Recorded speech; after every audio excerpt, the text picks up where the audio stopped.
السلام علیکم ګرانو کتونکو.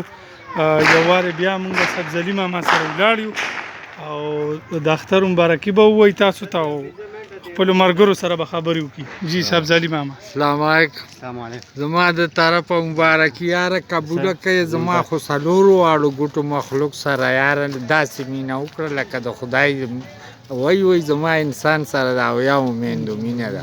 نو که زما دا د اویاو نیم د شپېتو پورې ده نو ګرځم را ګرځم خو اوس مې کیسر ته ویم داسې اختر چرې نه ده شوی لکه دا بېګانۍ چوشه چپه ښه د شر دننه. زما د طرفه یاره تاسو ټولو ته سلام دی او خیر به ستاسو غواړو، تاسو زموږ دپاره خیر وړه غونته کې خاکه ووایي. دی وایي یو وړه غوندې کې خاکه نو زما په خاکو نه هم زړه وچاودو. نو هغه یو هلک په کوڅه تېرېده نو هغې کور نه جینۍ راووته.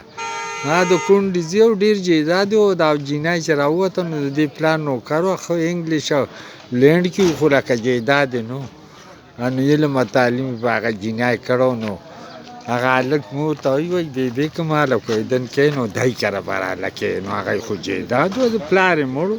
نو یې ښه هغه چې تللي هغه یې ورته په ړومبي ځل بلکل کوهیدن وشوه، واده وشو. چې واده وشو نو یو دوه درې ورځې خو کور کې غوبل نو په څلورم واره داسې خاموشي شوه. نو دا خواښې وایي د هلک مور چې راشه دې نه امتحان اخله ورو خپل کار پرې کړه. ځه بچې زه به دا لوښي وینځم ته ورشه دې میښې ته ونډه وکړه. نو هغه راغلی ده میښه ناسته وه، هغې خوند کوو نو په دې ترخونو کې د خولې زګ راوته و. ما واپس راغلی ولې بچې وي هغه ټوپ پیسټ کوي چې غاښونه صفا کړي نو بیا به ورته ونډه وکړم.